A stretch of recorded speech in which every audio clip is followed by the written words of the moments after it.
So I thought it would be interesting to discuss how we all got involved in this, or how other people touch your lives. And as I look around the room, I look at Trudy and I think of the part that you played in my life, getting me into the Golden Rule Riding Academy. And Penny's been my best friend since grade 3, and Shirley's since school, and then we were neighbors when we were both first married. That was an experience. And The marriage or the neighbor? both, to be honest with you. So, and the reason I thought about this was because I just interviewed Dick Varley a couple of weeks ago, and every time he opened his mouth, he would say something that related to my life.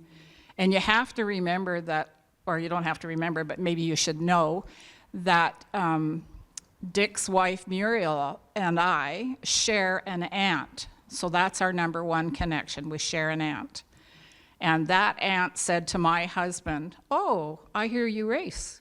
And he said, "Yeah, I do." And she said, "Oh, do you know Dick Varley?" And he goes, "Yeah, I know Dick really well." And she said, "Oh, well, his wife is my niece." And that was the first time I knew that my aunt had another niece. And we promptly went up to visit Dick and Muriel within a week, because my aunt had said that we should go visit them, so we did. And then he was talking about his mom, and his mom's name is Maud. My grandmother's name is Maud. I was born in London, Ontario, and Dick has family in London, Ontario. And it just went on and on. Every time we talked about something, there was another connection. So I thought, oh, how many connections are there in this room? And so for myself, I can tell you that I attended a funeral for Val Kent, who is Bonnie Basica's aunt, and she was our next door neighbor. And when her daughter got married, Val Kent's daughter got married, I stood up for her when she got married. And when we went to school, and this is going back to elementary, Bonnie Basica had a brother that was in a wheelchair, and his name was Kiki. It's Christopher, but everybody called him Kiki. And Linda and I used to go up after school to visit with Kiki for half an hour or whatever before we went home. And so when I went to Val Kent's service, I ran into Sharon Butler, who used to be Sharon Kiddo, and Bonnie Basica was there, and I recognized her, from when we were kids. She hasn't changed much, and Bonnie is Linda's cousin. So at the end of the service, she came over to me and she said, "Do you mind my asking how come you're here at my aunt's service?" And I said, "Sure, I don't mind at all." I said, "Val was our next door neighbor for years." And I said, "I stood up for your cousin when she got married." And she said, "Oh." And I said, "And we used to go and visit your brother after school." And she went, "Oh." And she said, "Do you know what? There's this group called the Royal Oak Historical Association." And she said, "You should come to that because you'll run into all kinds of people that you know." And I said, "Oh, I don't know if I've got time for that, but maybe." I said, "When is it?" So she told me when it was. And I said, "Yeah," I said, if I have time, I'll come." So I thought, I'll go. And I came, and I didn't recognize anybody when I walked in first, but there was only a handful of people. So I went and sat in a chair, and I'm sitting there and kind of watching people as they're coming through the door. And then the next thing I know, this woman's standing beside me talking to somebody else. And I recognized her voice. It was Shirley. And so I went, "Shirley, what the heck?" And she looked at me and went, "What the heck, you?" So that's how Shirley and I, and we were really close at one time when we were young, and we kind of got away after my marriage went down the toilet, and I moved away. So we got reconnected through ROHA, and we haven't missed each other since, have we?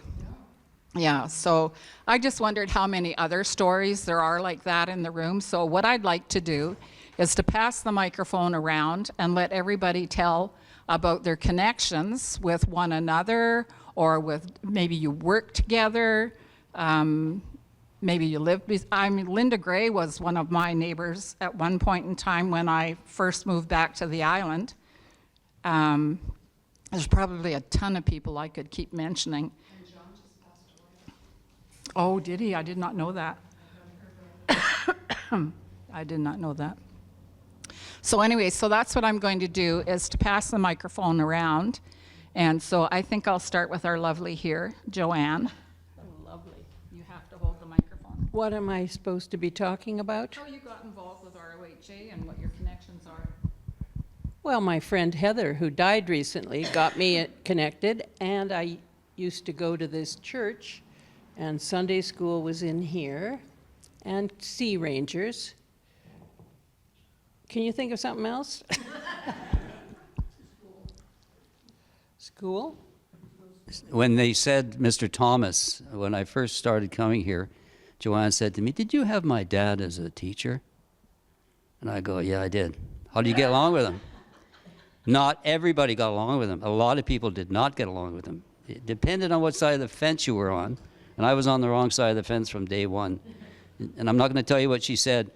She said, "I agree with you, exactly," because I wasn't on the right side of the fence with him either. So that was my connection with Joanne. But when I look out here, I look at Pat Gate. Now, as you know, my parents had a Shell service station, and when Pat and Doug started dating, Doug had a motorcycle, an Indian. And they'd come and buy $1 worth of gas when they were going out on the town. And Pat would be on the back of the bike, and I'd be this 12 to 13-year-old kid trying to put gas in his motorcycle without spilling, and it's causing him fire. Doug would be explaining to me how to do it correctly. So that's how I got connected to Pat and Doug. But then I went to school with Pat's sister, Mary, and Mary and I had the same birthday on June the 3rd. So that was our connection now, and now she's passed. So I go back behind Pat, I see Don Spencer. Well, you all know about the Spencer boys. I went to school with Nori particularly to start with, and then Don filtered in. And we connected with cars and so on all along. And then when Don's youngest brother moved back, or he hadn't had a car yet, and Don spent a lot of time at the garage. He built benches for us, and as you know, Don can build anything he wants to build. So he built a proper bench, and he said to me one day, "My brother's got a car, same old car, a year as yours, I think, but he doesn't have the motor's terrible. It's shot." I said, "Well, the motor out of my car is out the back. He's more than welcome. You tell him to come pick it up." So Don arranged it, and they took it up. I don't know how they got it there, but they phoned me in about 3 or 4 days, and Don said, "I thought you said this motor was good." I said, "It's great, and never had a problem with it. I just rebuilt the motor to fight off all these guys that told me flatheads were no good." And that's another story. But anyways, I said, "Okay, I'll come up and have a look." So I went up and I said, "Well, what's the problem? It won't start." Well, I looked at it and I said, "Did you put the distributor in correctly?" "Oh yeah, we put it in right." Well, I looked at it, took the spark plug out on number 1, and I asked them to turn it over until it puffed, and did it a couple of times and got the position on number 1, plunked it back in, and boom, it fired right up. "Oh my God," he said, "that engine's perfect." And I don't know how long it lasted. I had it for a long time, and it never gave us a problem. So from the engine to Nori, of course, and then you've heard about the electric trains. And as we both know, both were involved with, I call it industrial arts, and I don't think that's the correct wording for it, but they both became very successful in that trade. And not only that, the two of them are so involved with the community, and it's amazing. And how they probably got hooked up with the Royal Oak Group is through community and through friends.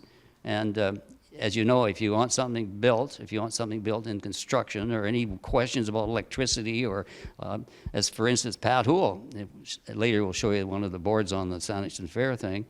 And if you don't know Pat Houle, you should. He's the most clever, ingenious guy you've ever met.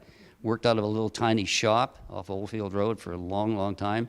And the Spencer boys said, "Look, you have to have a shop." So they said, "Let's get together." So they built him a shop. And they've done it again. Other friends have come in and helped Pat. So that's what I relate to the Spencers. They're so involved with the community, and they're the first people there when you need something done. I know the log cabin group, of course, rely on Don totally. And Doug was another guy. He was a community guy, Pat's husband. He did everything for everybody with no questions asked. And that's really the community service that you have in Greater Victoria and out on the peninsula. I relate to my parents, and if you can go back and look at my video I did out here 12 years ago, and we talked about redoing it again, but I'm not ready for that yet as we speak. But technology is a lot better than when Daryl had to deal with it. But the community service back through all of Saanich and Brentwood, you talk to people, new people today, and say that you should have been here when the West Road Hall was involved. That's where my parents were involved with it. And I went to help my grandson, who's 17, just got his truck and he's driving. And last week he said, "Hey, Grandpa, can you come and help me coach basketball? Can you be an assistant?" And I go, "I'm 85. I can't run up and down the floor at all, to be honest." "Well, that's okay. We just want you there because you know the game, you really like the game, and you don't mind telling people where to get off." And I said, "No, you're quite right there." So I went to a coach's seminar on the other night at North Saanich, and we were waiting outside to get in, and finally people kept coming in, and they got great big plastic bags with balls and stuff in them, and I go in, I'm looking around, and I'm thinking, my God. So one guy comes in, and he was a teacher, and he was taking over, he was instructing everybody, and he's talking to me for a minute, and I said, "I'm here to assist my grandson." "Oh, I'm so glad you're here. We can't get coaches anymore. We can't get anybody to referee. We can't." I said, "I know. I don't know what's happened that people just don't want to put out anymore. They should be doing that like they used to do that." So our family's always been involved with community service, especially my parents. They won as I said to him, "You got the Peninsula basketball shirt on." I said, my parents pretty well started that when we were kids at the old Saanich Fairgrounds. Now I'm talking about the old hall. Ernie Stocks was the president of the Peninsula Basketball League, and I'm going back like when I was 15 or less. And I said, community involvement everywhere. And if you go to Brentwood, you got the Brentwood Hall, and we go there on Friday nights. Saturday nights at the Saanich Hall, Saanich Hall. We call it Saanich, not Saanich. And again, tremendous amount of support. Dances for people in my parents' days at the old West Road Hall. You get, and I mentioned in my video, you go there for 3 basketball games, and a potluck somewhere might cost you 15 cents a person. And you could not get in the hall. It was packed, literally packed. In the old Saanich Hall, when my mother passed, we had her service there. You could not get in. You were outside of the hall waiting to get in. That hall would hold 600 people plus because it had a balcony, the same as Brentwood Hall had. And so as I say, that part of it, how I got involved with this, Enid said to me, "Oh, we're having a big opening down here at the old Royal Oak School." I said, "Oh, great. Did you go there?" I said, "Yeah, I went there in grade 1. "Oh, good. Well, would you come down?" So that's how this thing got started. That place was packed. I forget the man who did the development down there, but he paid to put that luncheon on, or a tea, or whatever you want to call it. And Enid had said, "Gosh, there's so much interest in history in old Royal Oak. Why don't we start a historical club?" And Darrell was alive at that, and he was solely interested. And I think everybody that Enid talked to had okay, let's have a meeting. So I can't remember how many people showed up, but there was 25 at least, maybe 35 showed up. And Enid said, "Well, we should start a historical group. There's so much interest." And there was. And Enid stepped up to the plate again, and she volunteered to be the president. She did it for a long time, longer than she should have, but she did it. We have elections coming up. And I can't say, Dorothy is realizing where I'm going. We have to pay back to the community. You can't go, "Oh, I don't feel good. Oh, my leg is sore. Oh, this is sore." You can't do that, because everybody's relying on this community grouping, and we're the same. We've got that same juice in us, and we just got to get it to come to the top and be the cream at the top of this whole situation, because it's so important. If we don't get elections, we're not going to have a club here, because there's so much to do with. I can't help that way because everything is dealing with a computer today. I'm trying to get my pass so I can be involved with children, and you would not believe the drama we're going through to get me through for that. It's just incredible. And I think, how do the bad guys get in? I mean, there's so many bad guys out there. What do? They got a magic wand? They must have, because it's not working for me yet. We're close, but we're not. There's no cigar, as they say. So we started a club at we've been at 2 or 3 places running and operating, and thankful for Peter Goddard. We have, or Mr. Godfrey, as I found out the other night. I watched a program on Bruce McMorrin. If you haven't watched it for a while, watch it. I was thinking of telling Barbara about, I totally enjoyed Dick, because I've known Dick for a long time. And it's really too bad we didn't get him 10 years ago. And you can't, if somebody asks you to talk, don't sit there and say, "Oh, I can't do it." There's so much support for you in this room. It's incredible. You come here shaking like a leaf, and I do too. I do it all the time, but I never stop talking, apparently. And you have to stand up to the plate. You have to say, okay, I'll do it for a year. I can't do it for more than that. And if you need help, for God's sake, I need help in this section. Somebody will come out and help you. You just have to ask for it. Don't sit back and say, well, you can't do that. You've got to be here. I watched Richards train with Brian Polson again, and the boys, Mr. Godfrey, as Bruce McMorrin calls him, the other night, and I thought, well, God, everybody watch that on the Peninsula trains. It'll blow you away. If you haven't seen it in a while, watch it again. It's great. And Richard directed that thing perfectly. He stood up to the plate. He knew how to handle that from his profession. He was perfect, absolutely perfect. And as I say, watch the trains on the Royal Oak Community. It's great, okay? So I'll let somebody else talk, because I'll keep going. I'll never stop talking. We've been asked to say how we are connected with the people in this organization and how did we get involved. Okay, how did I get involved? I heard about the group a decade ago, but it was meeting in the evenings on Thursdays, and I had the Victoria Genealogical Society meeting the very same night, and I stuck with the genealogy.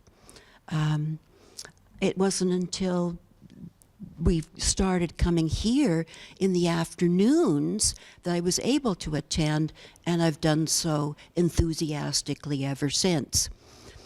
But I have to say that it was Heather MacDonald Smith who was my connection. And I miss her terribly. I really miss her terribly.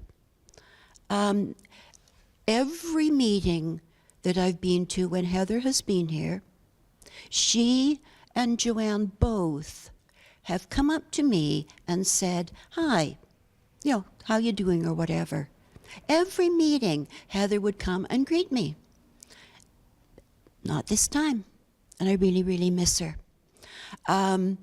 There was a group, including Trudy. We graduated, went through Royal Oak together, and we had sleepovers and so forth.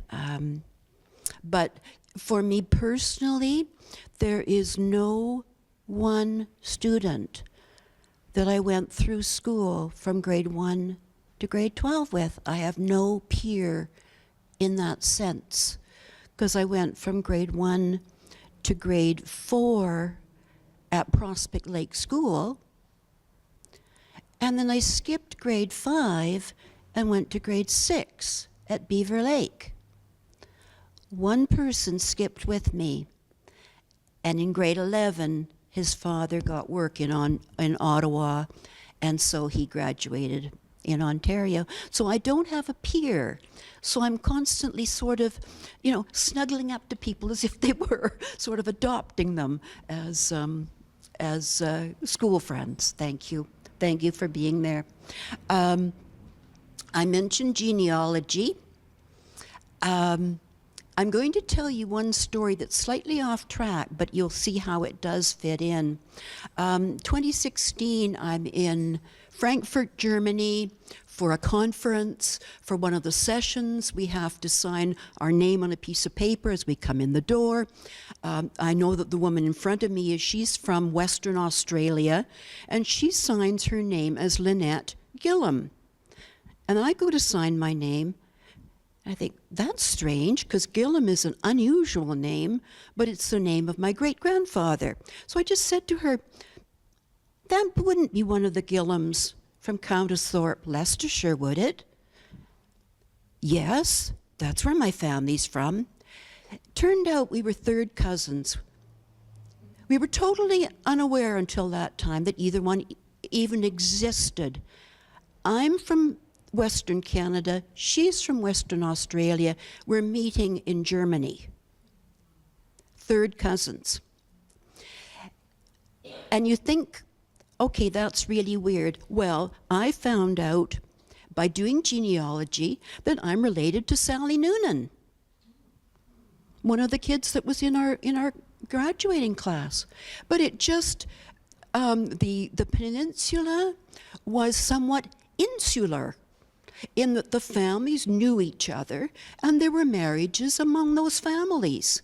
So the Kellos were a family that my parents' generation grew up with, and one of the Kello daughters married Mr. Noonan, and that's where Sally, we were related to the Kellos through whatever. So it makes me wonder if we each might have cousins in this room that we don't know yet. We're cousins. Maybe that's why we all get along. Okay, my name's Peter Goddard, and I've lived here in this area my whole life. I've never moved anywhere. I've only moved 500 feet in my life, actually, from where my parents were and to where I am now. So, as I say, I'm the oldest person up on Halliburton Road now, and as I say, now I've become the oldest one. I can tell whatever stories I want. There's nobody older than me to contradict me. So, say, I've lived up around my life on Halliburton, and back in the days when there might be 2 cars a day on Halliburton, it was all farmland. It was the Van Trites and the Winterburns and the Greys and the Lydiards and whatnot. But I've never really gone anywhere very far in my life. I went to school at the old Royal Oak School. I've heard about this organization. Well, when Darrell, when they're moving the old Royal Oak School, and I thought, I went to that one. And they said, we're going to start this group down there, and I've been coming to it ever since, really enjoying the camaraderie of everybody, and I'm collecting all sorts of historical notes, which I never had before, which of the area, and glad to share them with anybody that wants them. But I say, I knew a lot of it, and when we went to school, we started off at the Royal Oak, and I went there to grade 5, then at that point, it was just after the war, they built, they said, next year they built the school at Cordova Bay, so we went to Cordova Bay for grade 6, and then after that, where you went after that was out to Mount Newton, so we'd take the bus from bottom of Halliburton and the old East Saanich Road out to Mount Newton. Occasionally I'd ride my bicycle out to Mount Newton, and from Mount Newton, it got too full. They got tired of me or something, so they moved, they said everybody from the Royal Oak area is now going to go to North Saanich. So we went to North Saanich for 2 years, took the Coach Lines bus there, and then at that point, that's when they built the new school at Royal Oak, and we ended up at Royal Oak. So I say I've been here all my life, but I've covered the whole peninsula, and I still run into people that I've seen before. I don't really socialize very much because my whole life was working on the poultry farm when Jack Armstrong had it over in Claremont Avenue. And when I finished school, he asked me if we'd want to come to work for a few days. Next thing, 36 years later, I'm still there. But I finally retired from there, and Terry Marshall had carried on. He's taken over, and all that land is now all being subdivided. So now the Halliburton Road has now become the main road for the. And then Claremont High School, they built Claremont High School at that point that was part of Mr. Van Trite's cherry orchard. And a couple of years later, they came to Dad. He had 6 acres down below, and they came down and said, we want 4.5 acres of your land to build a track on. He said, it's not for sale. Well, you either you sell it or we'll expropriate it. He had no choice in the matter, so he lost they took his house and land, and they gave him $14,000 for this 4.5 acres back in 1960 some odd. So Dad and Mom built a new house out on Halliburton, and the house cost $300 more than he got from the school board. So he went back to school board pleading for $300 more, and they said, oh, you're going to break us, we can't afford it. But eventually they gave him $300 more, so he broke even on the project. Anyway, that's sort of off the beaten track. My main friend all my life was George Winterburn. The Winterburns moved up on the ridge in the 1944 approximately, and they carried on with the farm up there. But George and I, we explored the entire. There was no fences in those days to keep anybody in. You just disappeared for the day, and we spent a lot of time up on the ridge, up on the mountains, and where Rithit's bog is now. We'd troop off into there during the day and hunt for Christmas trees and look for Christmas trees starting in the summertime, and you pick out the one you like and go back in the Christmas and help yourself to it. But otherwise, I've not really got involved with too many other events. I've gone to this church all my life. I was baptized here, and I was confirmed here, and I was married here, and I've got a plot in the cemetery for later on. So And I think that pretty well covers all I've got to say at this point, but thank you very much. And we'll pass this on to whoever's next on the list here. Hi, I'm Shirley Waters. That's what my maiden name was. I can't remember how I got here, so I'm really sorry. But I have been from the Royal Oak area since I was in grade 9. I went to school in Colquitts, and then in 1960 my dad opened the bakery at Royal Oak. So that's my introduction to Royal Oak, and I decided that I would switch schools much closer, and Dad needed me to work. And but when I came, and as Barb has already said, we kind of came the first day together, and was shocked that we knew so many people in the area, Larry Seltzer, he lived down the road from me, and Pat Morgan, she lived up on Viaduct, and Penny, she worked at Royal Oak as well. We went to school with one another, and one night, my husband's best friend, Bill Hunt, came over, and he brought his girlfriend, is Trudy Ammon, and so there's a link there, and Heather Davies, in the back there, we got talking, I don't know, I guess I said I joined a new group, Royal Oak, and she said, well, I went to Royal Oak, and I lawn bowl with her. So it's amazing how many people in your life, if you're in the same area, that you connect in different areas, but everybody has a connection of some sort. And then, of course, Joanne's dad, Mr. Thomas, he was just a breath of fresh air after having Larry Booth for a principal. So we all got along with him great. Other than that, that's my connection. My name is Trudy Ammon, and my connection to this group was through Heather McDonald, Heather Smith, and I grew up in the area. I started grade 1 at Royal Oak School and followed right through to Claremont. So I've lived here all my life, right down at Royal Oak in the shopping center, at the Shea Ernest restaurant, which is now the Pink Place, what is it, Floyd's. And from there I moved to Townsend Drive, lived up at Townsend Drive, until I left for a few years and moved to Cowichan Lake, and I've come back, and I'm now living out at Willis Point. But everybody here has a connection, I think, to Royal Oak School, and that's my connection to the district. It's through the school. And Mr. Thomas, who I was scared of. I was kind of a nervous little creature at that time, but I came out of my shell and became one of the wild bunch. But anyway, I've settled down now with my advancing years, and I'm really enjoying the group. And the thing is, I'm missing my dear friend Heather, who isn't with us anymore. But that's the way it goes. So I hope there's somebody else who will step in and take care. Good afternoon. My name is Carol Bleethman, and then I became a Wright, and I have lived since May of 1947 in the Saanich area. My parents bought a farm when I was 6 months old.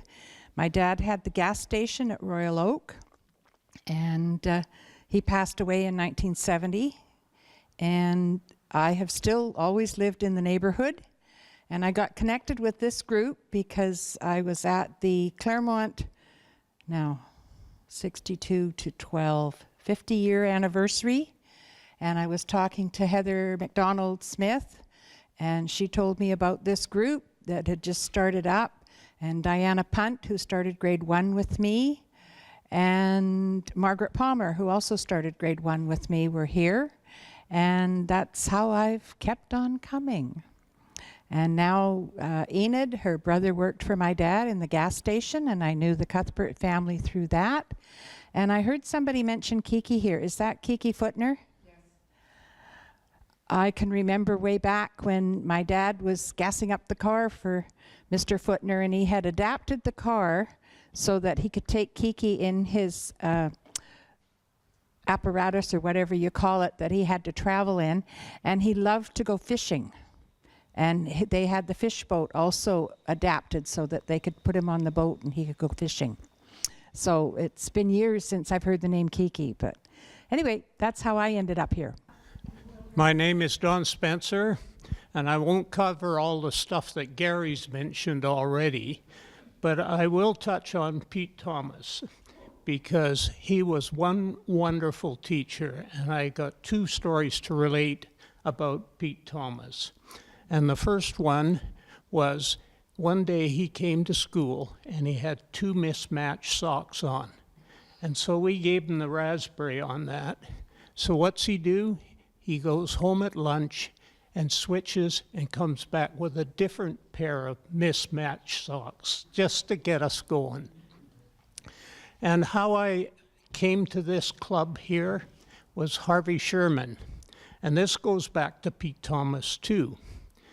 Harvey Sherman, I guess he all of a sudden discovered he could silver solder. And so he put a quarter, I think it was a quarter or a nickel, with a nail on the end. And just outside Pete Thomas's classroom, he stomped it into the linol floor there. And Pete came to class and he looked around and he said, "Sherman, you got that in there, you get it out." And so Harvey said, "Well, I'll go down and get a hammer from the shop." He says, "No, you won't. You got it in, without a hammer, you get it out." Anyway, that's one of my stories. And I spent an awful lot of time with the Cunninghams in their place, and they had the first TV around, so we used to go and watch cartoons at Harvey's. My story's kind of different. And a long, long time ago, I came to Victoria. I was 19. I never went to school here. And I married a guy who did all of it and was the very first graduating class of Royal Oak. It was George Farley. I'm Dorothy Farley. And when I came here, I think the big intro to Victoria was boys in bright lights, cars, and dance floors.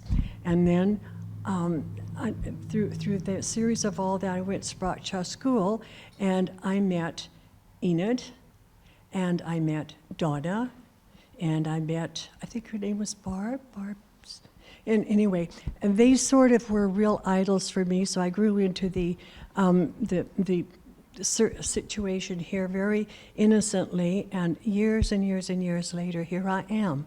And one day, Mr. Thomas, the teacher, was included in a reunion at the Lee's house. And that's when I got to meet a lot more of the other school people.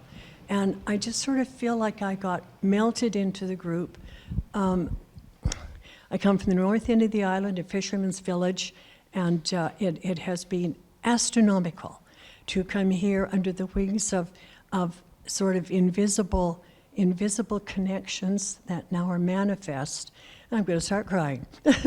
and it means so much to me that with George starting out here and you people keeping me embraced and holding me in a place where I really feel very comfortable and safe to be me. I just thank you all and wish you all everything good, health above everything. Thank you. If one of the questions is how did I become connected with the Royal Oak Historical Association, I go back to a moment when Enid and Daryl Foster and myself were part of a group outside of the old Royal Oak School that was being dedicated at that time. The contractor, I think, Gervin maybe?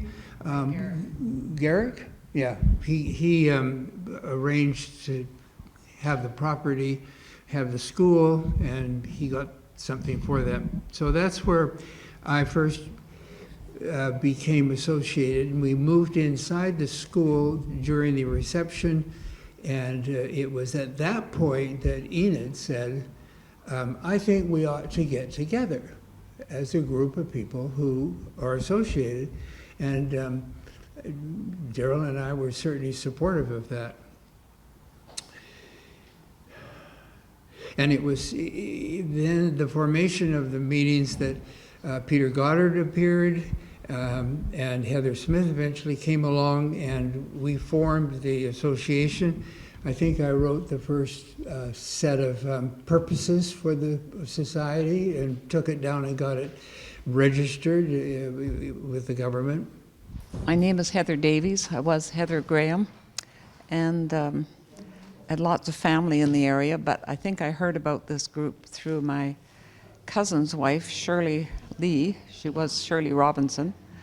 And Pat Bosher, Pat Gate, I may have ran into her too and heard about this group. So it's been really nice coming here and seeing old friends from school. And yeah, I think I don't know how we're going to keep it going unless we get some younger people coming, because we've lost a lot just since I've joined. Anyways, that's it.